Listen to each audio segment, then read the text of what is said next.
La ley que rige el flujo de fluidos en las tuberías es la ley de la conservación de la energía, que nos dice que la energía no se crea ni se destruye, solo se transforma. En la siguiente figura se establece que la energía de un fluido entrando por el punto 1 de una tubería, más cualquier trabajo adicional hecho sobre el fluido entre los puntos 1 y 2, menos cualquier pérdida de energía del sistema entre los puntos 1 y 2, es igual a la energía del fluido saliendo por el punto 2. La explicación de la figura anterior se puede expresar con la siguiente ecuación, donde la energía interna es la energía acarreada con el fluido. Puede incluir energía rotacional, traslacional y vibracional de las moléculas. No se puede medir el valor absoluto de la energía interna. La energía cinética representa la energía que el fluido posee debido a su velocidad. En muchos problemas de flujo multifásico es considerada despreciable. Para flujo multifásico vertical puede ser significativo cerca de la superficie en regiones de baja densidad, debido particularmente a altas tasas de gas y pequeños diámetros de tubería. La energía potencial es designada por la posición, donde z es la distancia vertical sobre el punto de referencia. Para flujo horizontal desaparece, pero puede ser incluida para cualquier sistema de flujo multifásico que se desvíe de la horizontal. Para flujo vertical es predominante. La energía de expansión o compresión es la energía que posee un fluido debido a su expansión o compresión. El calor transferido representa la energía calórica que puede entrar o salir del sistema. En la ecuación mostrada tiene signo positivo, indicando que el calor es añadido al sistema. El trabajo tiene signo negativo si el trabajo es hecho sobre el fluido fluyendo, o signo positivo si el fluido que fluye está haciendo trabajo. La siguiente expresión nos indica la entalpía, que es la cantidad de energía absorbida o cedida por un sistema. La siguiente ecuación nos indica la entropía, que es el grado de desorden de un sistema, y el trabajo perdido, que es la cantidad de energía degradada que no está disponible para realizar trabajo debido a irreversibilidades del fluido. Puede incluir pérdidas originadas por fricción de la pared, deslizamiento, efectos de fricción entre fases, efecto de viscosidad, efectos de tensión superficial, etc.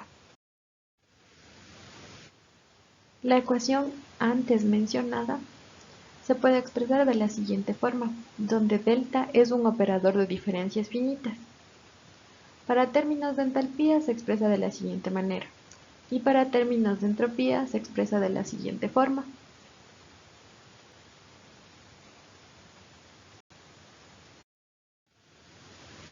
Para una masa unitaria de fluido y suponiendo que no se efectúa trabajo mecánico, tenemos la siguiente expresión.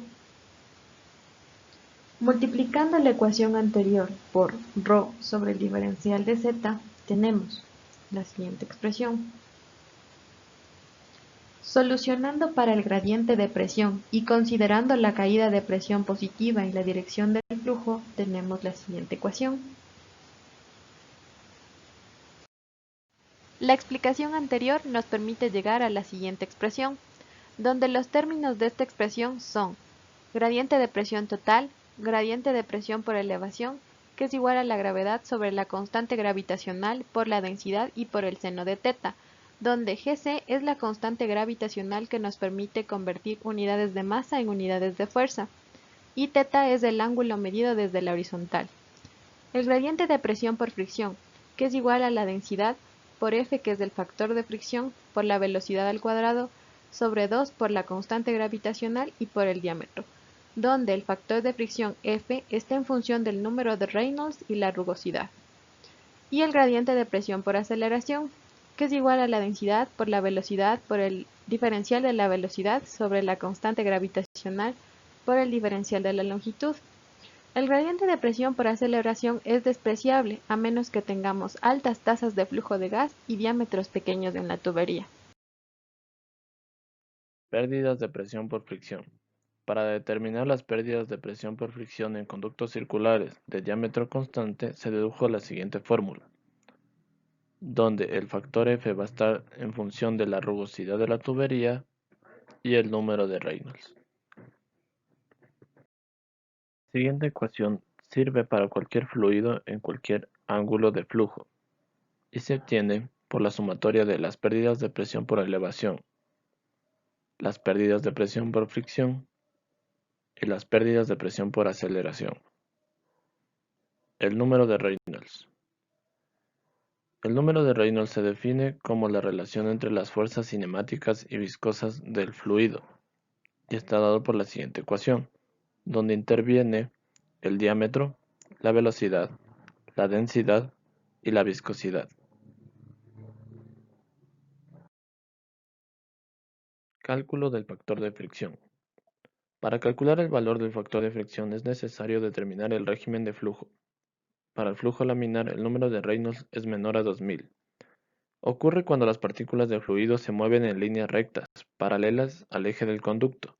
Para flujo laminar de una sola fase, el factor de fricción depende únicamente del número de Reynolds y está dado por la siguiente ecuación, donde el número de Reynolds tiene que ser menor a 2000.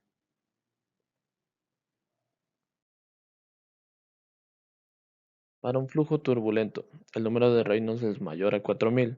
A velocidades mayores, las partículas se mueven de una manera caótica, formando vértices y remolinos.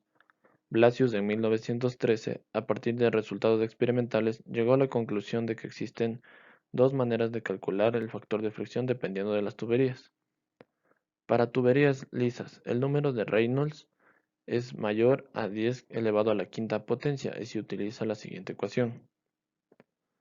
Cuando el número de Reynolds está entre 4000 y 10 elevado a la quinta potencia, se usa la siguiente ecuación. En tuberías rugosas, interviene la rugosidad de la tubería y se utiliza la siguiente expresión. Pero en la anterior ecuación se encontraron algunas discrepancias en el régimen de transición, por lo que los autores Colebrook y White presentaron la siguiente ecuación, donde para el cálculo del factor de fricción, con esta ecuación es necesario un proceso iterativo. El límite superior de la región de transición depende del valor de la rugosidad sobre el diámetro. Y basándose en esta ecuación, el autor Moody preparó el siguiente diagrama, donde se puede calcular de mejor manera.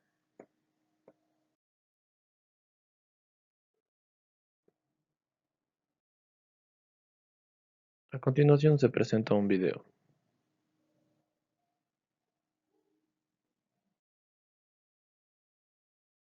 El flujo en una tubería es laminar o turbulento en función del número de Reynolds. En la película se puede ver un flujo de agua a velocidad cada vez mayor en una tubería transparente. Un colorante es inyectado en el centro de la tubería en el lado izquierdo de la pantalla. Inicialmente, a baja velocidad, número de Reynolds menor de 2000, el flujo es laminar y la línea de colorante, línea de corriente, se mantiene estacionaria. Conforme la velocidad del agua aumenta, y en consecuencia también lo hace el número de Reynolds, la línea de corriente se va volviendo inestable. Finalmente, número de Reynolds mayor que 4000, el flujo se vuelve totalmente turbulento y el colorante se dispersa aleatoriamente por todo el flujo.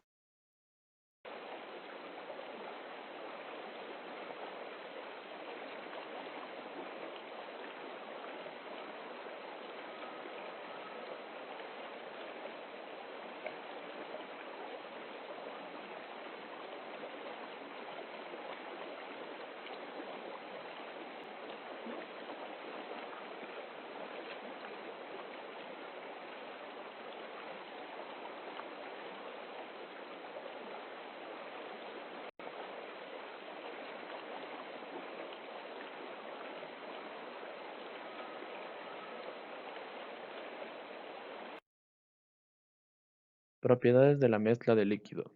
Cuando existe flujo de aceite y agua, nosotros determinamos las diversas variables de la siguiente forma. Para la densidad de líquido. La densidad de líquido será la densidad del aceite por la fracción de aceite más la densidad del agua por la fracción de agua. La viscosidad del líquido será la viscosidad del aceite por la fracción de aceite más la viscosidad del agua por la fracción de agua. La tensión superficial será la tensión superficial del aceite por la fracción de aceite más la tensión superficial del agua por fracción de agua. Propiedades de la mezcla de dos fases. Pueden ser determinadas de algunas maneras y varían dependiendo del investigador. La densidad se puede calcular con las siguientes fórmulas, donde ya interviene el colgamiento con y sin resbalamiento. Para la viscosidad, las siguientes fórmulas. Y en los parámetros de flujo será la velocidad superficial del líquido más la velocidad superficial del gas.